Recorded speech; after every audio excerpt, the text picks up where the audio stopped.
Welcome back to Vaishnava commentary on Shin Megami Tensei 4 Apocalypse. So last time I spoke about, I just spoke about Krishna. And one of the comments I had is that it was impossible for Krishna to not, to have acted before because, he was sealed, and it was impossible for Nanashi not to remember Krishna. Not to remember his previous life, not to remember Krishna. Well, I have some news for you. Krishna is a supreme personality of Godhead. And in the Srimad Bhagavatam, the most important scriptures related to him, it is described that Krishna is everything. So what I mean by that is that, first you have Krishna. And from Krishna, you have Balaram. And from Balaram, you have Mula Shankarshan, which is expansion in Mathura. From Mula Shankarshan, or the root of Shankarshan, you have Sankarshan, Pradyumna, Aniruddha, and the Chaturvyuha. I don't remember them by heart. I am not that knowledgeable. You can look it up though. And from there, there's quite a few other expansion come, and then there is, the Lord. Balaram is Balaram is existence. He is Krishna's power of existence, Krishna's Shakti. Every power of Krishna, everything Krishna used, every one of his opulence, his beauty is a person. Krishna is a person, everything about him is a person. So his beauty, his beauty, Krishna is his beauty. There is no 1-2. Krishna is Krishna. Well, for us, we're the soul and we have a body and we identify with the body. Like I identify with my body right now, which is a North American Canadian woman who has a few too many pounds and who has a very hairy face. So that is my material identification. Is that really me? No, I'm the soul. Krishna is different. Krishna is Krishna. What you see is who he is. So right now, what you're seeing him, mischievous looking, playful, attractive, mysterious. That's him. That's Krishna. And I can tell you that, yes. Krishna is, guys, I've been serving Krishna, legitimately serving Krishna for 5 years. And he has this crazy sense of humor. The moment you realize that God controls everything and is everything, he has, we have the Winter Olympic in Canada, and we have a warm winter. So some of the events had to be canceled or postponed. And that's Krishna's doing, act of gods. They are acts of gods. But to return with Krishna being existence. So Krishna's power, his power of existence is a person. This personality is Sri Balaram Dev, his big brother. Yes, Krishna is the little brother, Balaram's the big brother, but Krishna came first. Krishna is the Adipurusha. Krishna always exists. Same thing with Balaram. But if you want to be really technical about it and put a time on him, which, that doesn't really make sense, well, first was Krishna, then Balaram, then Radharani.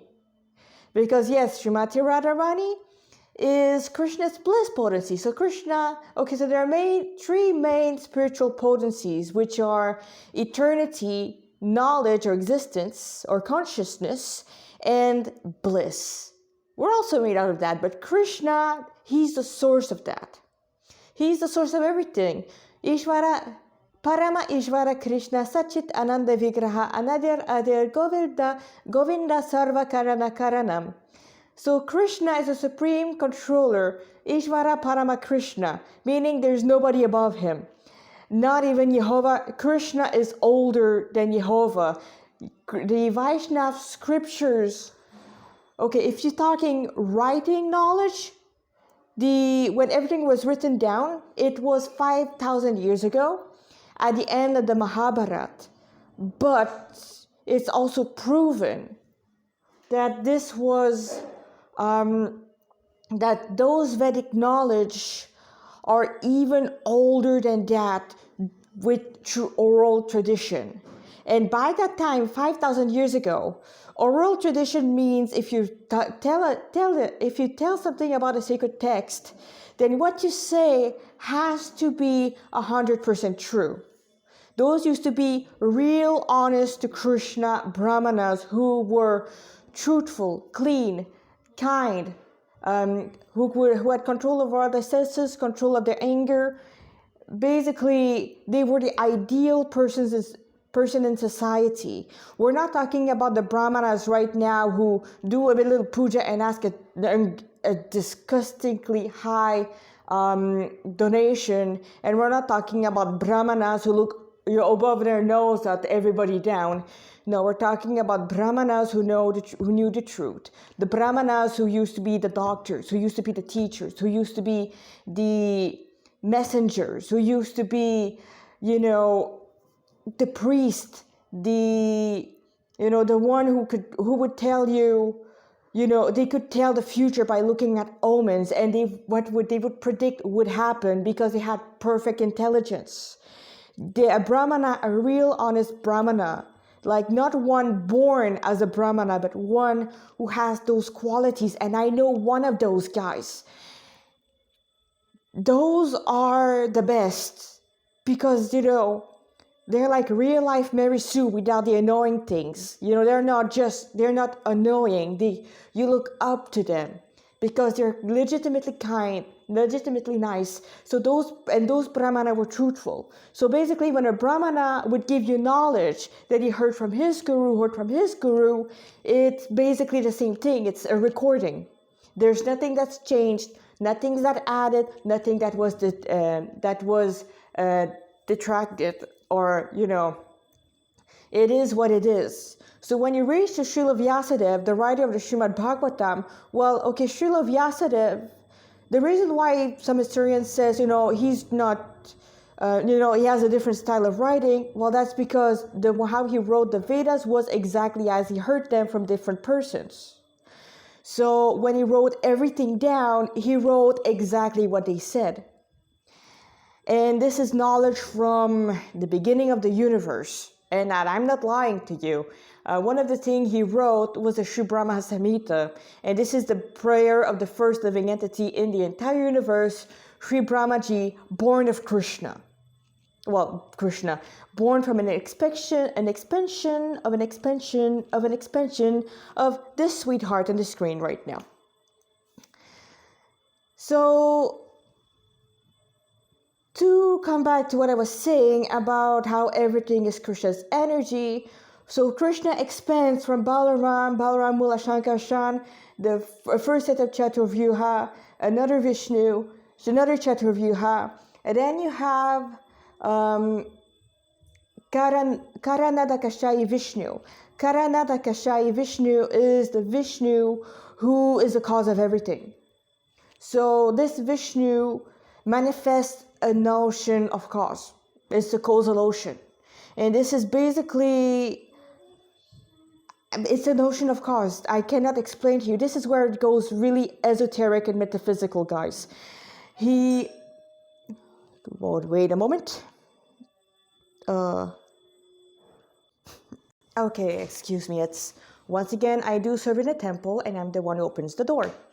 And I'm opening a door for you right now to who really is Krishna. And there's so much to tell to him. Once again, I haven't even pressed play yet. So, as I was saying, this Vishnu is the Vishnu lying inside the ocean of cause, or the Viraja. And in this ocean of cause, the Lord reclines and goes into Yoga Nidra, the ultimate Yoga Nidra. He basically sleeps. And as he sleeps, this Vishnu breathes out all the universes. And this is what we call the Big Bang. Yes, right now you're outside the universe. You're watching all those universal eggs from the outside. So when the Lord breathes out from the pores of his body, numerous universes of different size fill the place. And then those universes, which can also be called the Mahatattva, is basically Maya. So Yoga Maya is, Mahamaya is one of Krishna's illusory energy. If you were to look in Krishna's supreme abode, that would be Purnamasi. If you were to look on the altar of Jagannath Baladev Subhadra, that's Subhadra. And if you were to look more toward the material world, this is Durga. And, Durga, Parvati, Kali, Girija, Sati, that's material nature. So that's material nature. No, wait. No, wait. Once again, it's very complicated. But so I think I skip a step, but there's also before that, he also glanced at material nature. And as he glanced at the material nature, so let's rewind a bit. So the Lord reclining in the causal ocean glanced at material. He's reclining in material nature and he produced a Mahata. You know what? I could keep explaining to you, but I am not a scholar, and there's just so much information, I too get confused. But basically, there's Karuna Dakashaya Vishnu, he makes the universe. After that, he makes another expression of himself that enters all the individual universe. And then in those universe, those empty eggshells, he produced the first water, which is his own sweat. And he fills half the universe with that. After this is done, Balaram's manifest lays on this water, and the Lord lays on Anantashesh. And after that, Shrimati Lakshmi Devi goes and massages her Prabhu's feet. And yes, they're eternal. They just don't get born. They just enter the universe. And while Shrimati Lakshmi Devi massaged Karana Dakashai Vishnu, no, it's not Karana, this is Garbo Dakashai Vishnu. Garbo Dakashai Vishnu give birth to Brahma through a lotus growing from his navel. And Brahma looks around and the place is completely empty. The only thing that's there is the maelstrom of water at the bottom. And that's the only thing he sees, and complete and utter darkness. And Brahma has to meditate, perform tapasya for quite a few thousands of years. And our Brahma, how does the sense of direction happen? Brahma looks in 4 different directions or more, depending on the universe. After that happens, and that's not me just making a story up. This is from our holy scriptures. This is, reporting live from Srimad Bhagavatam and the Chaitanya Charitamrita, Chaitanya Bhagavat, the Vedas, the Brahma Samhita. All of them, that's where I get that knowledge. It's not a fan fiction, it's not a headcanon, it's the fact. Now, Brahma, after performing meditation, sees Vishnu again. And Vishnu, who's also in the heart of Brahma as Paramatma, now I remember. There's also a Kshirodakashai Vishnu, or a Vishnu that lies in the ocean of milk. Once again, I'm also confused about that. But I know that first is Karanadakashai Vishnu, Garbhadakashai Vishnu, and then Kshirodakashai Vishnu. But now there's no ocean of milk in the material universe yet, so the Lord is in everyone's heart as Paramatma and in every single atom. So if you follow so far, everything is Krishna's energy. And then Brahma makes everything after meeting the Lord and receiving the instruction. And this is how the universe was made, as per the Vedas.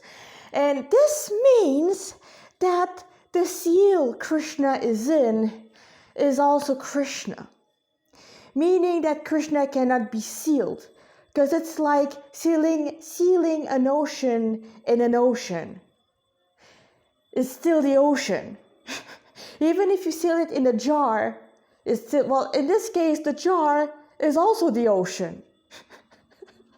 So yes, Krishna can be inside the seal and outside the seal at the same time. And he made the seal and can destroy the seal.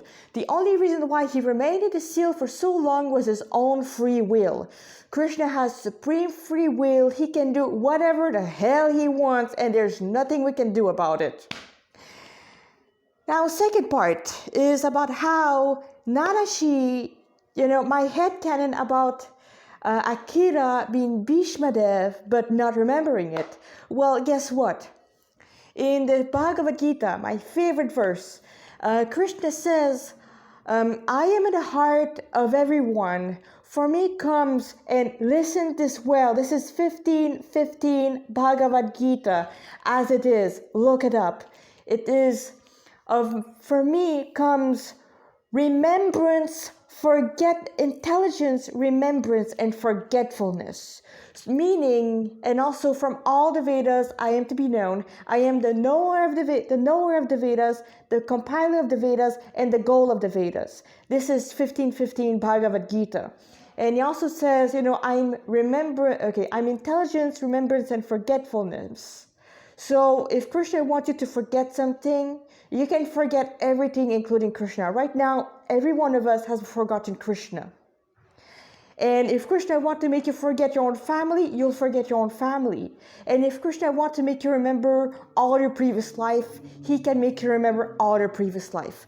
But right now, by the power of his Leela Shakti, or his pastime potency, Maya, Yoga Maya, Nanashi, and also Flynn, because I'm also including him in the mix, you'll see why, have completely forgotten their previous relationship with the Lord. Until the Lord says, now remember. Once again, Krishna has complete control on remembrance and forgetfulness and intelligence, because he's Paramatma, he's in our heart. Heart also means the intelligence and the mind. It's a subtle body. He's there and he's controlling us. He's the one telling us, do this, do that.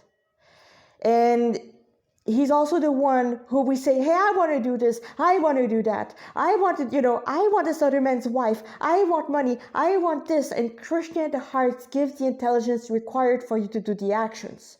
And if somebody says, yeah, but how about that Krishna's evil because of the bad in the world? Well, okay. Let's just say you want to jump off a bridge, or you want to, I don't know, do something your dad would not want you to do. And you're a small kid. Or, if you have children, your kids come to you and says, Dad, I want to do, something that you don't want the kids to do. And then you say no. Then the kids try again, but I want to, but I need to. And they go over and over and over again. What do? Yes, they will do a tantrum. And then those kids are, they're not all right. They're brats. They will keep going and going and going until they get what they want. So Krishna, Paramatma, has to do, all right, fine, here's what you do, but don't you go complain to me when you lose an eye. And then the kids lose an eye and complain at him because, why did you tell me it would happen? And the Lord is like, I told you it would happen, but you didn't want to listen to me. Excuse me. So yes, all the man-made catastrophe in the world, that's not the Lord's, the Lord let it happen, but he really would have loved something else, But because we've turned our back to him and don't want to listen to what he says, we don't want to follow his will, well, trouble happen. Once again, the Lord is omnipotent, omnipresent. He knows what is good for us, just like our parent, good, honest parent who really love their kids. Those parents, we're talking, I don't know about your mom or your dad, but I'm talking, the ideal parents. They know what's good for their kids. Okay, now this is done. Now, this being said, all right, it's been so long, Krishna. Hey, Dagda. Yep, the stage is set. Let's go along. I wanted to talk about how Krishna looks, and okay, they don't really have any actually. Also, yes, this is Krishna, how he really looks like in Vrindavan, or as much as the artist could show. So you have Krishna in blue, being lovingly fed by Srimati Radhavani, while he tries to feed her also. And then you have their cowherd girlfriends, who are serving them with love and devotion as they enjoy a beautiful romantic night on the bank of the Yamuna. And that's Krishna for you. Krishna is the biggest romantic hero ever. And the love he has, well, he always thinks that's not enough. Okay.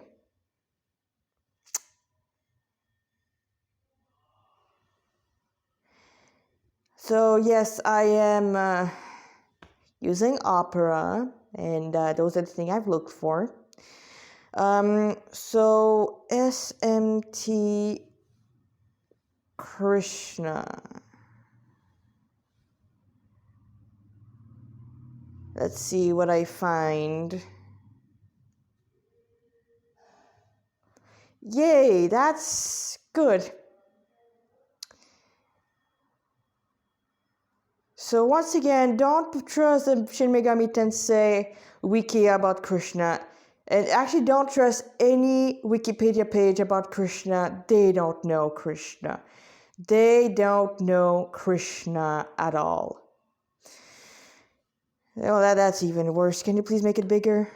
Come on, full screen. Also, I showed a picture of Krishna and Vishnu to one of my friends, and she was like all over him because, yes, can I, see full-sized image. Yes, please.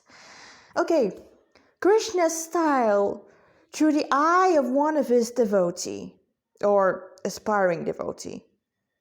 So obviously, at first glance, it doesn't really look like the classic dark blue, dhoti wearing, Vajayanti garlanded Krishna. But all things considered, I think it's a pretty smart design. So the one thing I have that I don't like about this form of Krishna is the boots. The biggest crime in the world, in all universes, is to hide Krishna's lotus feet. Because Krishna's lotus feet, the Vedas are looking for them. The great sages are looking for them. Everyone, Brahma, Shiva, even Vishnu are looking for them. And now you've covered them with boots. Not just any type of boots, leather boots. Krishna, okay, we have a prayer. It's a...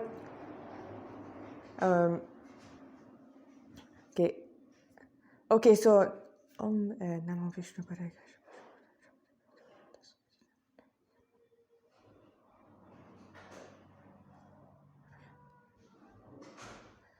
Namo Brahmana Devaya Go Brahmana Dithaya Cha Jagat Krishnaya Govind Jagat Namo Brahmana Devaya Go Brahmana Dithaya Cha Jagat Krishnaya Govinda. No. Okay, I forgot this one. Namo Brahmana Devaya Go. Wait. Once again, I'm a bit rusted. We have so many different prayer. Namo Brahmanya Devaya.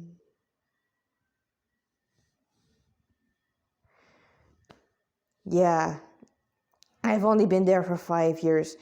Here you go, Vani quote. If you want to know anything about Krishna, look at Vani quotes. You'll find everything. And yeah, this is from our words of our Acharya. Here you go. Namo Brahmanya Devaya Go Brahmana Hitaya Cha Jagad Hitaya Krishnaya Govindaya Namo Namaha. So, my Lord, you are the well-wisher of the cows and the brahmanas, and you are the well-wisher of the entire human society and the world. Vishnu Purana 119:65. So, Krishna's other name is Govinda. Govinda means the protector of cows. So, when Krishna, his favorite activity in the spiritual world is to take care of his 9,000 million cows of his fathers plus the cows of his friends. And he calls them all mothers. He knows them all by name. And at every time he returns to herding the cows, he goes in a place called Ter Kadamba. He sits on a bent Kadamba tree. Ter means bent, and Kadamba is a beautiful flowering tree with pom-poms. The flowers of a Kadamba tree are big, huge, fragrant pom-poms. You have to see it. It is gorgeous. So Krishna is there, and with a japamala made out of precious stone of different colors, he counts all of his cows.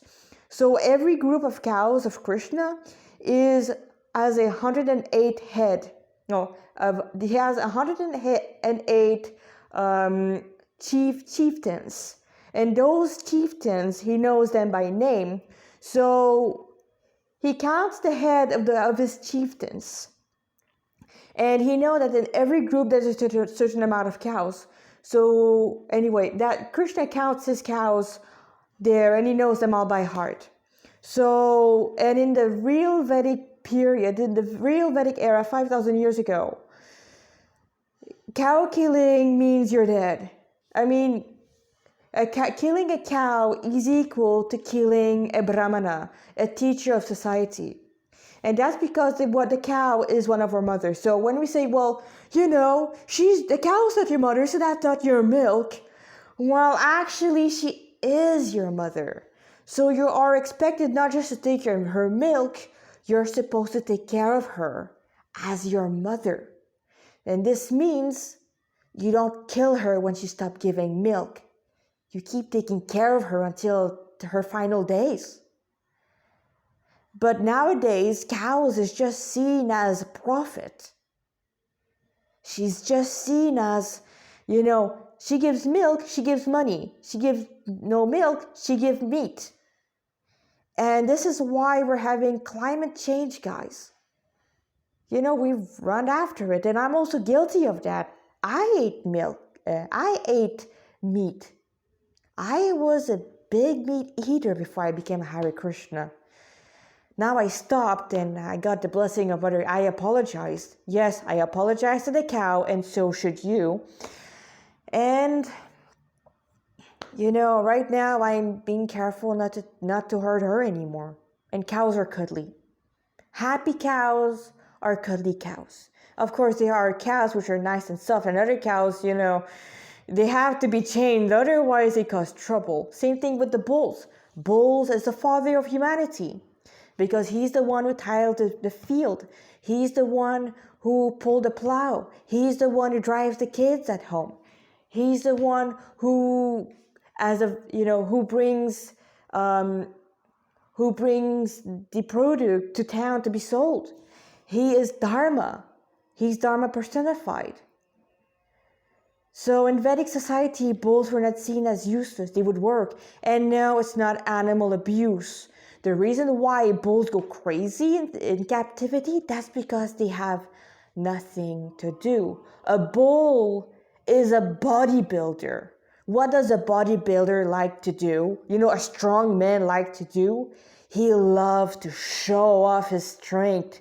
Hey? He likes to bend rod with his fist. He loves to pump the irons up and down and add more weight so that he really has to go hard at it. They love to fight, to wrestle.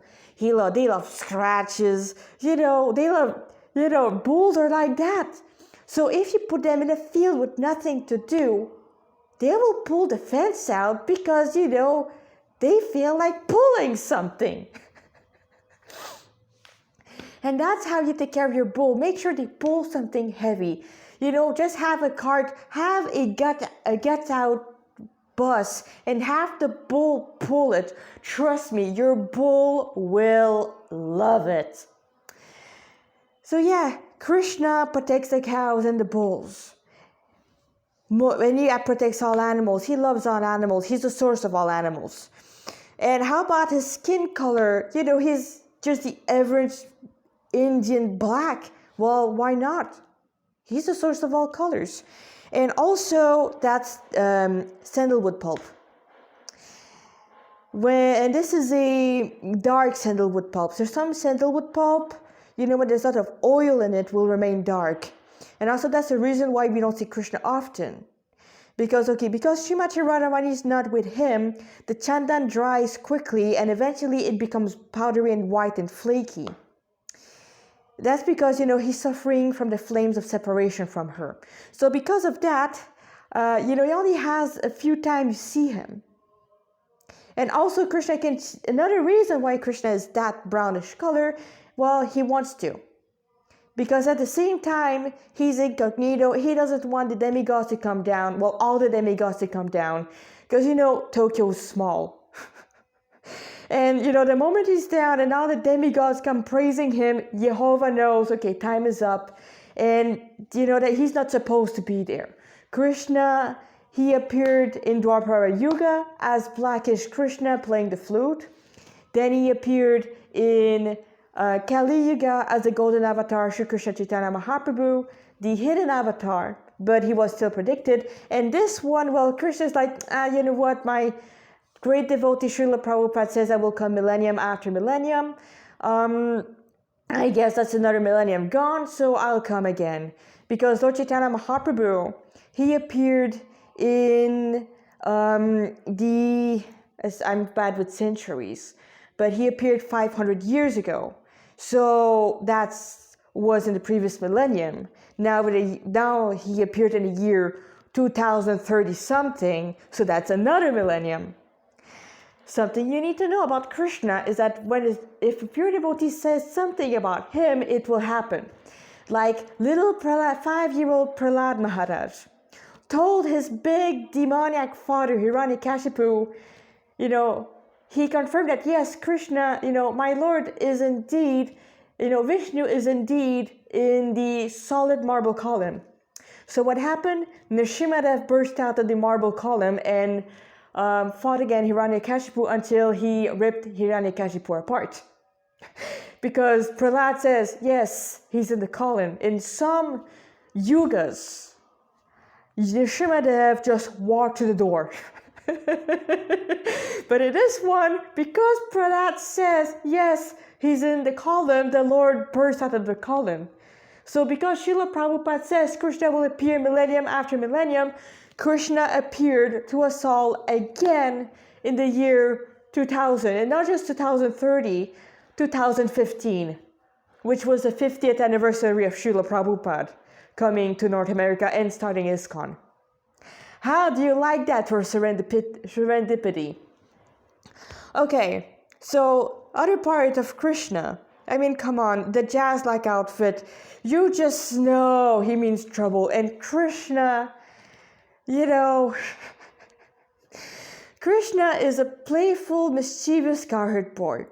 And in his youth as a baby, Krishna, the moment he started walking around, he would get into trouble.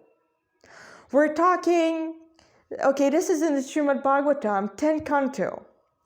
When Krishna and Balaram, because they're about the same age, would toddle around, and Balaram is just a bit older, either 1 year or 1 week. Balaram is born of Rohini Devi, Krishna is born of Devaki, but wait, Devaki also carried Balaram in her womb. What happened? both are God. And Krishna said to Yogamaya, hey, listen, can you please transfer Shankarshan from the womb of Devaki and the womb of Rohini? And Yogamaya was like, yes, my lord, I'll try. And she says, twice, because yes, I'll do it. Yes, I will do it. I mean, come on. He's a supreme spiritual master. Yogamaya serves under him. So that's how it happened. But anyway, little Krishna would waddle, toddle all the way to the cow pens, because the cows are kept in the house or in the compound.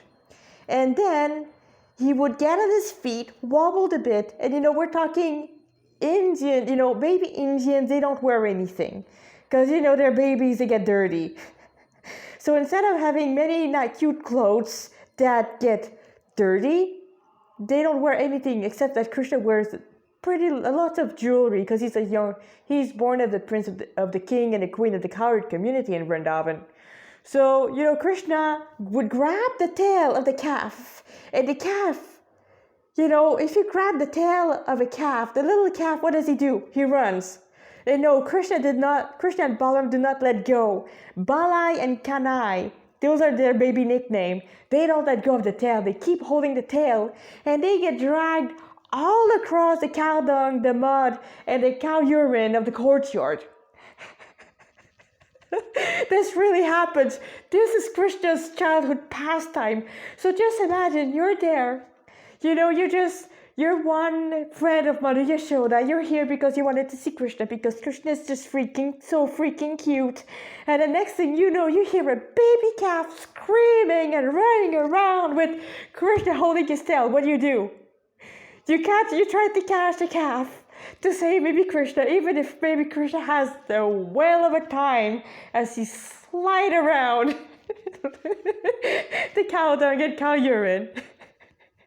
And no, baby Krishna is not hurt, but after that, they give him a bath, they put ointment, they worship Vishnu, and they pray to Lord Nrsimha to please my Lord protect this baby. So they pray to Krishna to protect Krishna. And Krishna's like, what should I do next time?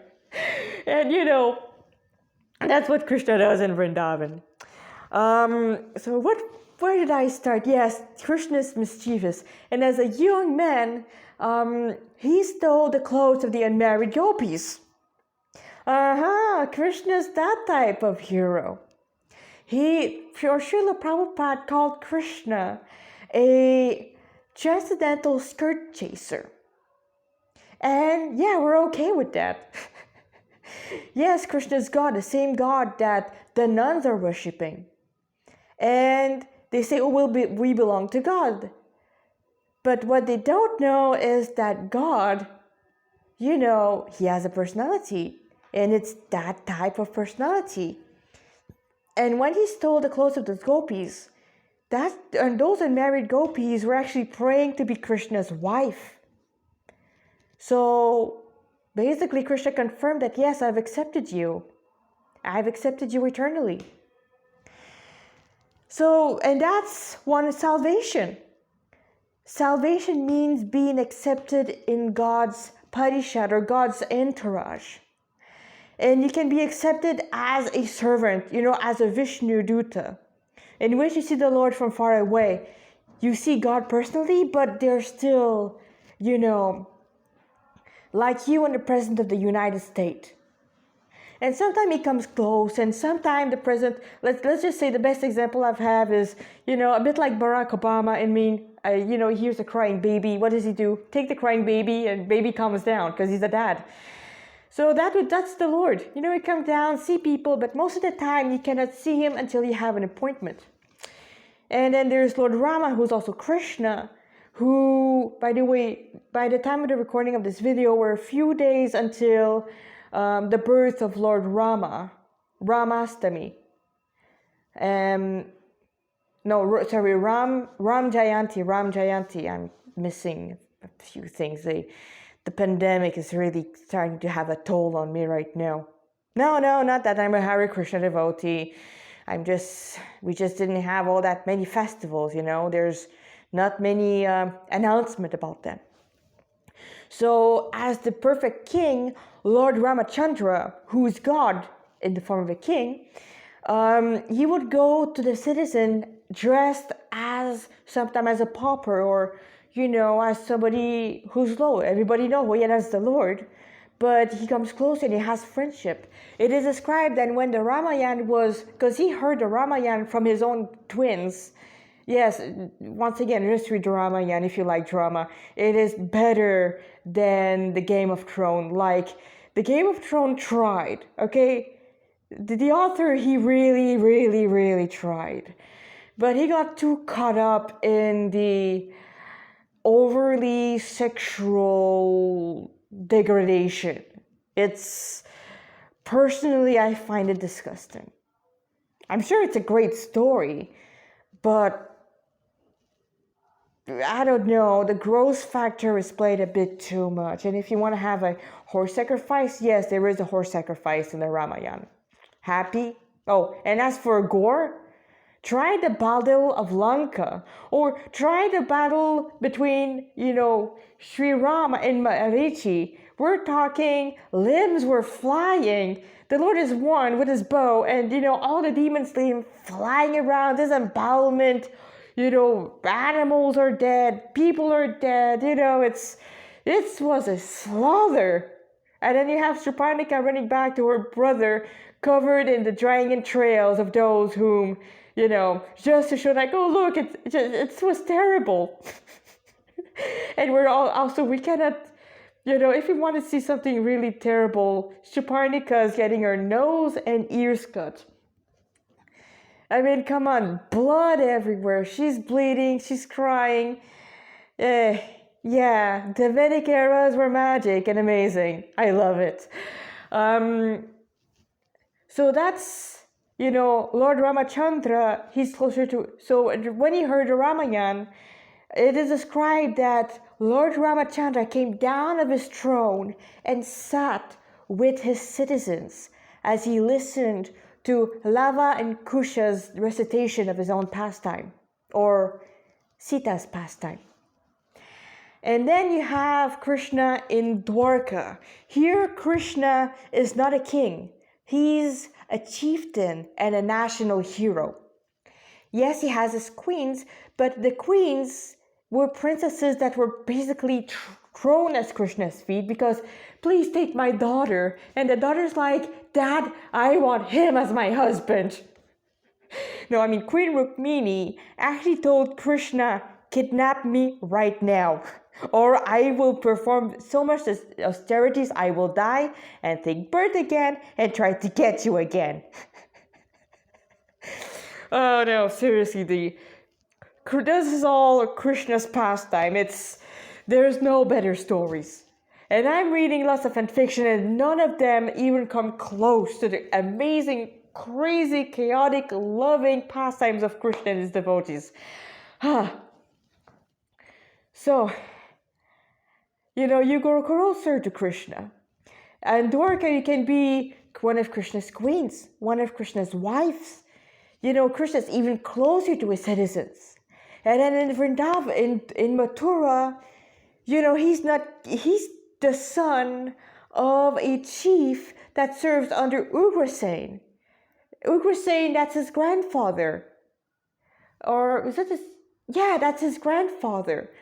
And so, he's the darling son of Devaki and Vasudev. They know he's God. They treat him as such, but most of the time they still see him as his son with his brother Balaram. And people are even closer because he has friends. And then you come to Vrindavan. And in Vrindavan, Krishna, God, the Supreme Controller, the source of Vishnu? Nah, you're kidding. Stop pulling my leg. He's just a neighbor's son, He's our prince, the prince of the cow herd. His body's butter soft. There's no way he can kill all those demons. And that's the mood in Vrindavan. And there, the intimacy you have with Krishna. Salvation in the game. And you say, well, salvation sounds like something else. Well, yes.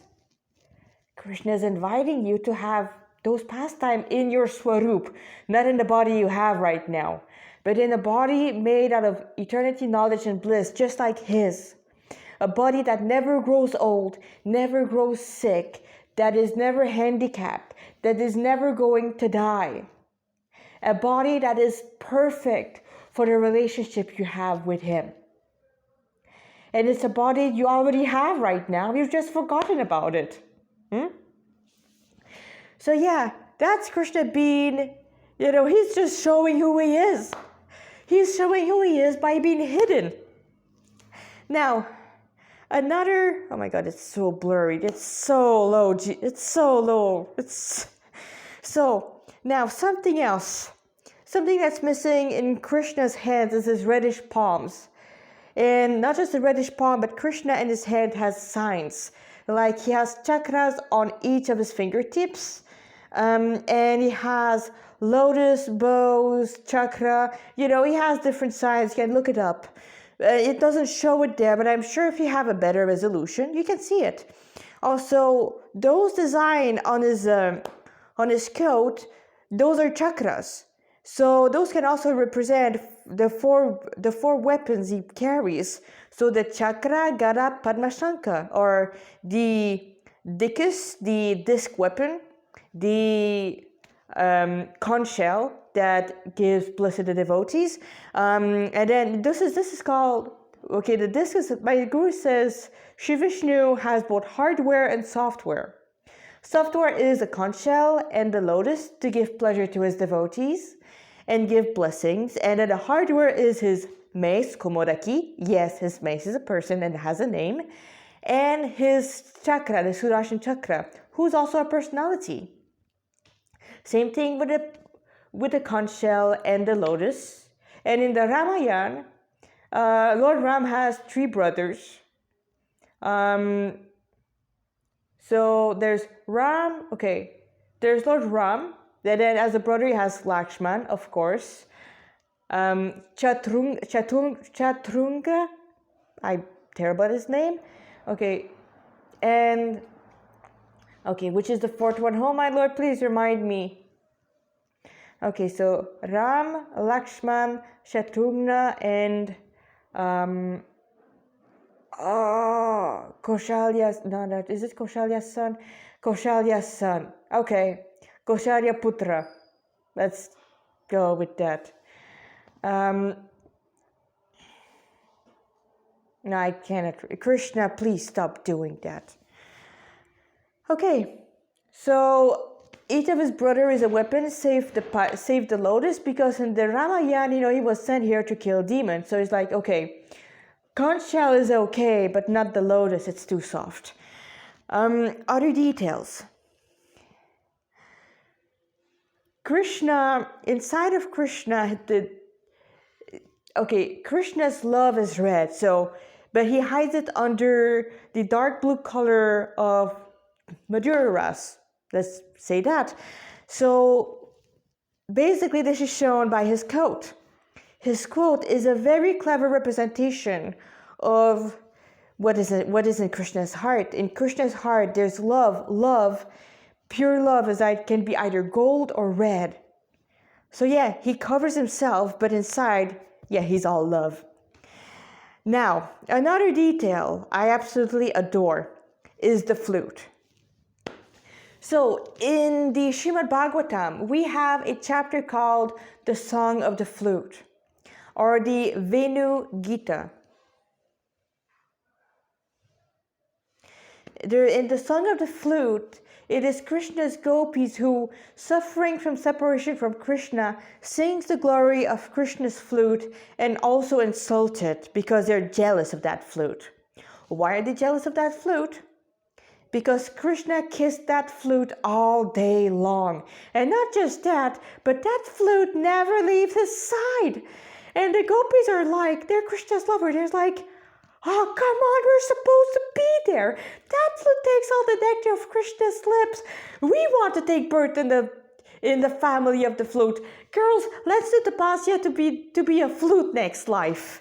Oh, but if we're a flute next life, that won't do, because that is actually our enemy. And that is the song of the gopis, that they glorify all the people of Raja because they say that they're so close to Krishna and we're stuck at home doing chores. So, and once again they say, oh, we wish we may take birth as a flute. And one gopi, one very special gopi, Srimati Radharani, is the one who says, oh, I wish I would be Krishna's flute, so I would never leave his side. And they don't say that, okay, there is no such thing as lust in the spiritual world.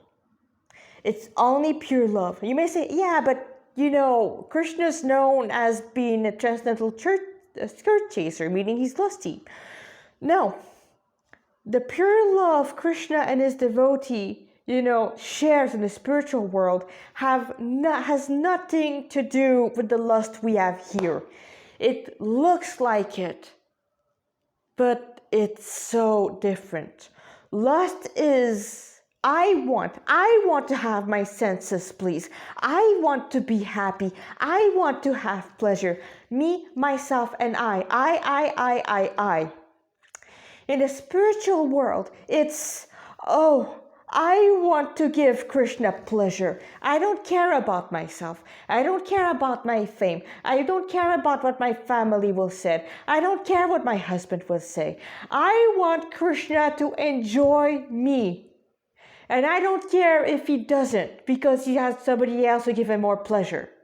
Let me go to hell for Krishna's pleasure. This is the mood of the gopis. Obviously, they don't go to hell because, Krishna won't let them go there. So, with this love, this intense love, that's a type of love that Krishna cannot pay back. And the one who has this love in the most perfect and ever-expanding way is Srimati Radharani. And no, if Wikipedia is wrong about her, she's not a human woman. She's the feminine side of God. Yes, God is black, God is white. God's a man, God's a woman. And there's a pastime in Dwarka. It's a pastime. It's just how to show how it happens if time were to be there. In Dwarka, Krishna once saw his reflection in the floor. We're talking highly polished floor. And he fell in love with himself. Krishna, the name Krishna means all attractive, meaning Krishna attracts even himself. Otherwise, if Krishna had no attraction to himself, then we wouldn't exist, because he wouldn't want to experience other aspect of himself. So yes, we're all teeny tiny bits of Krishna, but we also have a role to be part of his personality that Krishna wants to experience, and we're those parts eternally. So Krishna sees his reflection and he develops a desire, and he goes, oh, I do so desire to be a woman, to be able to enjoy my beauty. And thus Srimati Radharani manifested. She is this feminine side of Krishna, the perfect devotee of Krishna, the perfect lover. Srimati Radharani ego is Krishna. Her mood is Krishna is mine, because that's what makes Krishna happy. She thinks Krishna's mine because that's what Krishna wants. She orders Krishna around because that's what Krishna wants. For Srimati Radharani, her desires is Krishna's desires. And Krishna's desires is Radharani's desires. Radharani is the source of all Shaktis, of all energies of the Lord. She is the divine power. And Krishna is the source of the divine power. Meaning the source and the object, and the energy is the same. Krishna is Shaktiman, Radharani Shakti. And Krishna is never, ever without his Shakti. It is impossible because without Shrimati Radharani, Krishna is impotent, meaning Krishna does not exist. And without Krishna, Shrimati Radharani cannot exist because she doesn't have her source. So one cannot live without the other. It is the supreme yin and yang. That is Radha Krishna. That's the most complete form. So meaning, forcibly, Shrimati Radharani has to be in this picture. Remember, Shrimati Radharani longed to take birth in the family of the flute. Do you see her right now? Yes, Krishna's greatest pleasure is to make all of his dear devotees' desire come true. Even if those who are not devotees yet, our desires will always come true because that's what Krishna wants. It's just that in the material world, our desires will always cause misery because we're not one with God in desire. So we're like divergent. And yeah, it may be fun at first, but there's a price to pay in the end. So, Shrimati Radharani has manifested herself as Krishna's flute. And yes, it is not my mental speculation, it's a fact. And they are also, other avatars of the Lord whom Krishna Shakti took a form that is pretty hidden. And this is something Uddhava said, I think it's either in Hamsadutta or in Uddhava Gita or Uddhava Sandesh. Those are other books I can look up.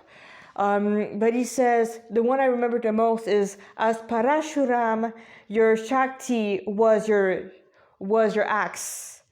Parashuram means Ram with an axe.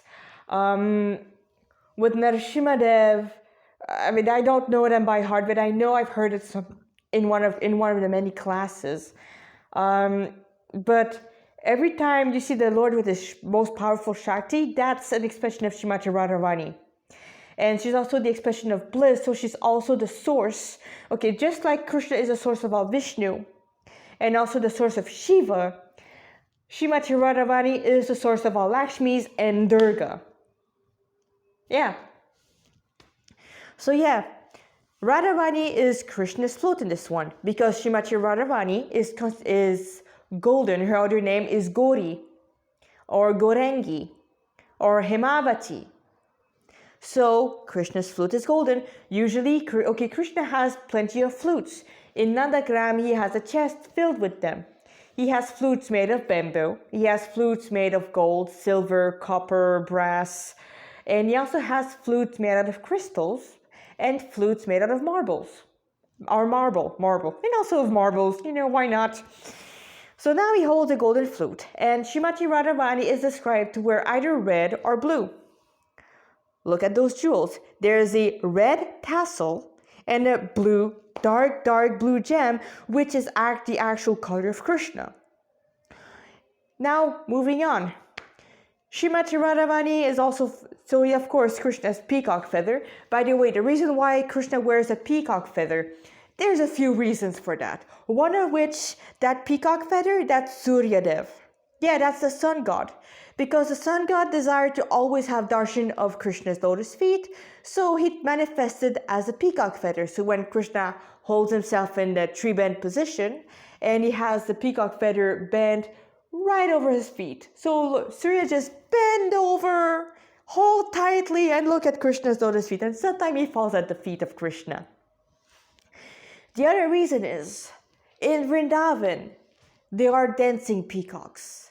And one time those peacocks, they had a dance-off with Krishna. But Krishna is called the king of dancer. He is the source of all dance. He is, the supreme dancer. So when the peacock danced, the king of peacock danced, and then Krishna danced, and then the peacock realized, you danced too beautifully, my lord. Please accept those peacock feather as a token of our appreciation for the fact that you danced with us, and as a show that we've surrendered to your lotus feet. The other reason why Krishna wears the peacock feather is also because peacocks are pure. Meaning by that is that ancient peacocks, for reproduction, it was not like nowadays peacocks and birds. the peahen, like that's the actual term for a female peacock, would drink the tears of the peacock. And through those tears, she would lay eggs. Nowadays, those peacocks are obviously different. Obviously. You don't need to write that in the comment. I'm fully aware of that. And another reason why Krishna wears a peacock feather. So this is a pastime I've heard. I believe it's oral Vrajavasi's tradition.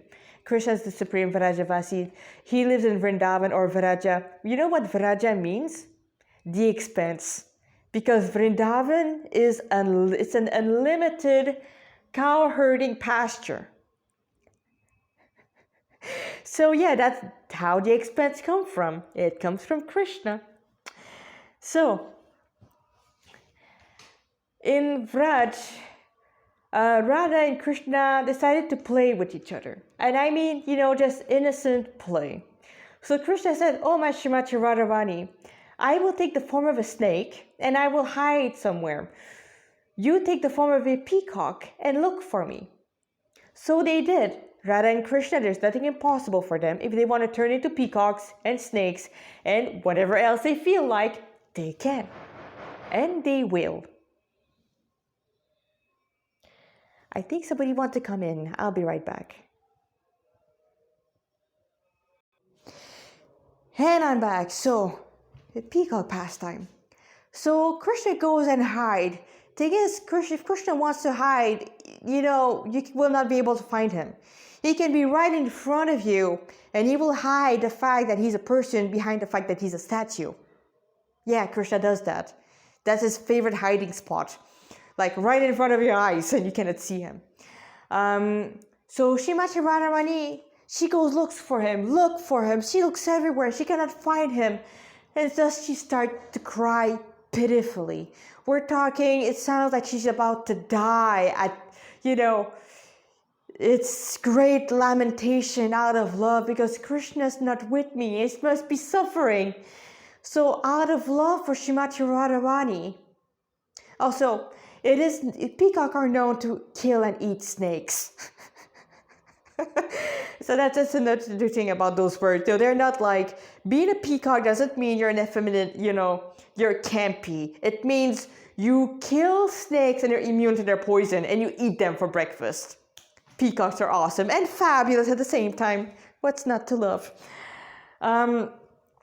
So Krishna gets himself caught by Srimati Radharani because her love is that powerful. And to show how he's subjugated by Srimati Radharani in the form of a peacock, he wears a peacock feather on his hair, hat, mukut, crown, whatever he wears.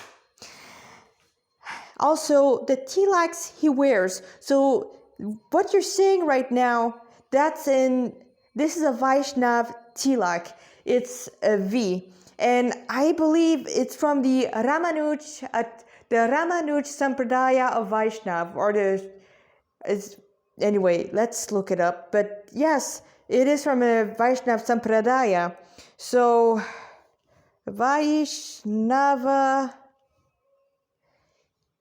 tilak.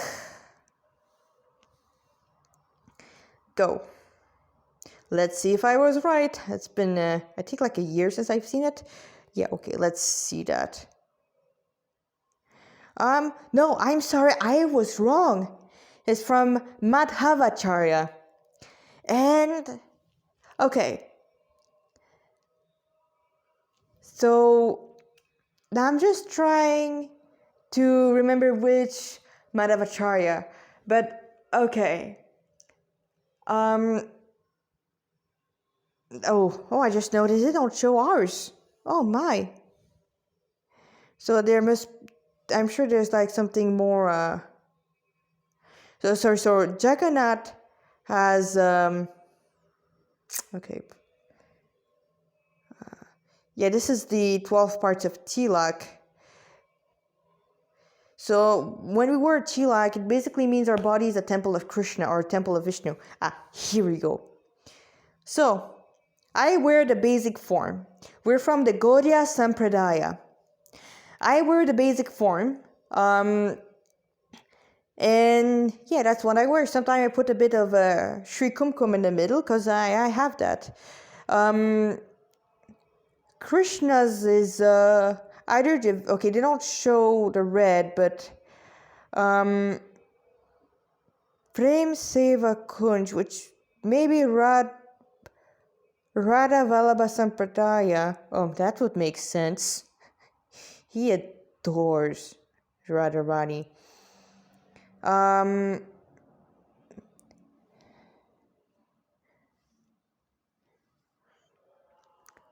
So yeah, there are plenty of tilak. I thought I knew which tilak he was wearing. But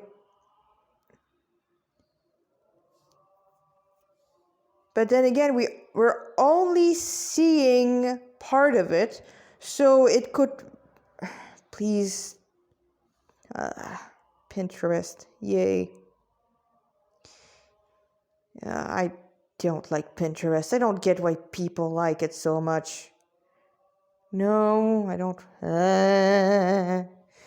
Okay.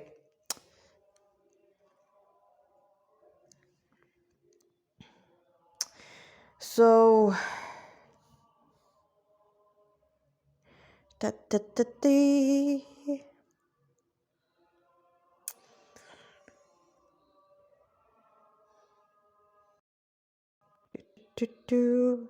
Hare Jayara. Oh, yeah, Madhavacharya. So in the Gaudiya Sampradaya, the start of the Sampradaya was Madhavacharya. Madhavacharya was a well of love of God. He gave that to his disciple Sri Ishvara Puri. And okay, Madhavacharya is his swarup in the spiritual world in Sri Krishna Leela is that of the king of desire trees that reside over Govinda's Stali. I know that's plenty of word, but that's the place of Govinda where he has all of his pastime. And this is under his branches, Radha and Krishna are eternally seated on a beautiful lion throne. Yeah, meditate on that a bit. It's beautiful. And he gave the gift of Krishna Prema to Sri Ishvara Puri. And Sri Ishvara Puri was the spiritual master of God, or Sri Krishna Chaitanya Mahaprabhu, by that time named either Nimai Pandit or Vishwambhara. And from Vishwambhara, Vishwambhara became Sri Krishna Chaitanya Mahaprabhu, the great sannyasi, the king of sannyasis, and he gave pure love of Godhead freely to everyone, including me. Oh, through his disciplic succession, if I would have been there at that time, I would be talking to you right now. So,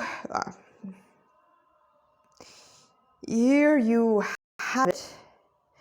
And this is all about how Krishna looked like, and the only thing they need to improve it are the boots. Also, this could also not be Krishna. Now, why is that? Well, it's something not many people know, but Krishna has a twin sister. I'm not making that up, guys, and it's in the 10th canto Srimad Bhagavatam. So, little pastime about Krishna's appearance on earth 5,000 years ago. I know it's over an hour, but that's the general length of a class, and I didn't see the time passing, to be honest. 5,000 years ago, on a Wednesday, during an unseasonal full moon, the 8th day after the full moon, there was another full moon, which is not supposed to happen, to be honest. The entire world was in jubilation because the Lord was about to appear. And at midnight, the Lord appeared. So at that time, Mother Devaki was very pregnant and was dreading the birth of her eighth child because she knew Kamsa, her brother, would kill him. And then midnight struck. The moon was equally pregnant. and watched over as the Lord exited the womb of Devaki without any pain. He just came out. It was not a birth like we women have. He just got out. He just manifested outside. Belly was gone. Lord Vishnu was standing in the middle of the dungeon where Devaki and her husband spent almost 10 years by then. Or, okay, a child each, so 8 years in the dungeon. Or maybe more, closer to 7. It depends, but they gave, Devaki gave birth to a child every year, and every year, though, that baby was killed. The moment it's out, that baby was out, Kamsa would take the baby, smash it on a rock, newborn, pow, killed in front of Devaki. That rock is still around. So she sees Vishnu and she prays to him. Meanwhile, in Vrindavan, Mother Yashoda is giving birth too. And she gives birth to 2 babies. One is Krishna and one is Maya. So, but because in Vrindavan there's no mood of Krishna's God, nobody knew that the baby that were born were Krishna in his divine power. For them it was just, just one baby. And not just that, but Yashoda gave birth with only a few women, probably with Rohini Devi, who had gave birth a few days back to Balaram. Actually, 2 weeks back to Balaram. So when she gave birth, the first thing baby Maya did was to cover everyone's sight and made them believe that she was the only baby girl of Yashoda. And also blurring the fact that she was a girl. And then baby Krishna was there, and then they waited. Of course, after the birth, everybody left after cooing over the one baby, because they couldn't see Krishna, and then they left. And Mother Yashoda fell into Yoga Nidra, and she did not wake up for anything else. So, in Mathura, Devaki and Vasudeva asked the Lord, asked Vishnu or Vasudev, "Oh my Lord, please take the form of a baby so that the Kamsa won't kill you." Because if he sees you as God, you're in danger, my Lord. And Krishna's like, "Yes, I am in danger." No, not really. So he took the form of a baby, and Devaki, being worried that he will get hungry on the way, fed him. And after that, she gave him to her husband, Vasudev, who by then had been freed from the chain that had locked him up. All the guards in the dungeon fell asleep, and Vasudev took his baby and went all the way to Vrindavan by foot. And usually by foot, it can take up to a whole day. It took him like, I don't know, less than an hour, even less than that. No, actually, it doesn't take a few days. I didn't Vikrama, but it does take some time to arrive there. But due to the Lord, Krishna in the Bhagavad Gita says, time I am. So if Krishna wants time to act differently than what it does, it will. I mean, his greatest weapon is time. The Sudarshan Chakra, that's time. That's the great wheel of time. So Vasudev took baby Krishna and he crossed the Yamuna. And by that time, the Yamuna was filled with water. It was like the ocean in the middle of a storm. And then as he crossed, he dropped Krishna in the water. Actually, what happened is that Srimati Yamuna Devi, yes, Yamuna is a person. She's the daughter of Death. No, not of Death, of the sun god. And her brother is Death. Her twin brother is Death. We love Yamuna Devi. So, Krishna's in the water. And then Yamuna worship him. She gives him everything because, Krishna's coming home. Vrindavan is Krishna's eternal home. And after that, she gave back Krishna to Vasudev, who basically died a little bit inside, actually. It's this miracle he didn't die the moment he felt his baby fell in the water. And then he crossed, and then the water parted way. Yeah, water parted away just like the Red Sea, and, he could cross easily. Then he went all the way to, it was not Nandagram. Nandagram was later. It was another capital, what was it? Nandagram?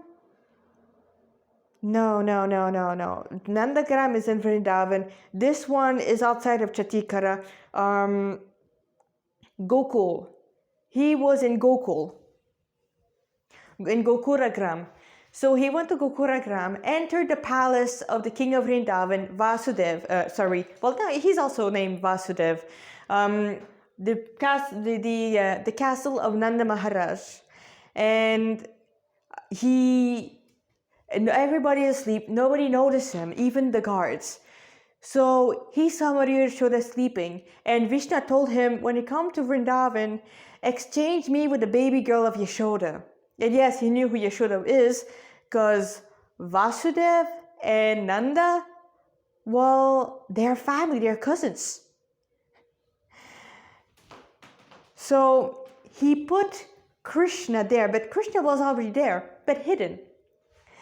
So the two Krishna became one Krishna. Vasudev Krishna, the Vishnu form, entered the body of baby, Adi Purusha Krishna, who's basically just playing the role of a baby.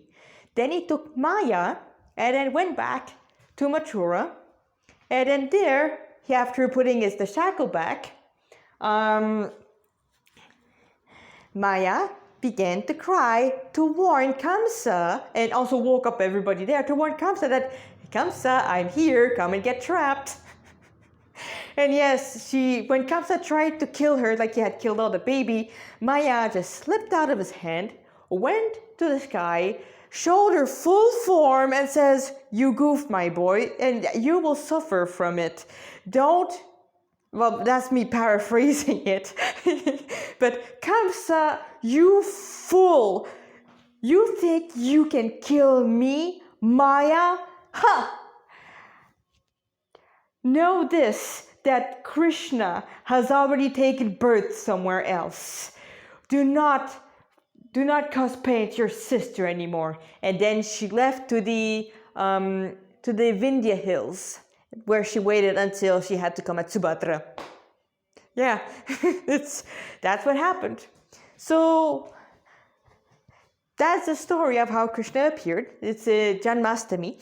And in the Krishna book, when Vishnu tell Yogamaya, where to appear, he says one of your name will be Krishna with a long A.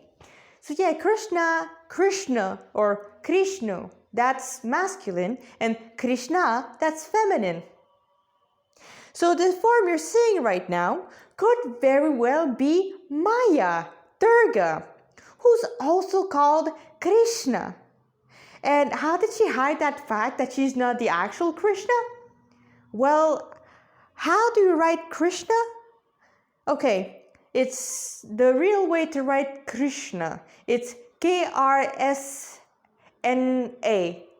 And there's like those little fancy dots, diatribes under. And to say Krishna, on the A there's a bar. But how did they wrote Krishna in Shin Megami Tensei Apocalypse? They wrote it like this, Krishna, Krishna. And he manifested. Thank you. So they don't have any diatribe because nobody knows what it is. Meaning it could very well be Krishna, which explains why Krishna's eyes are covered.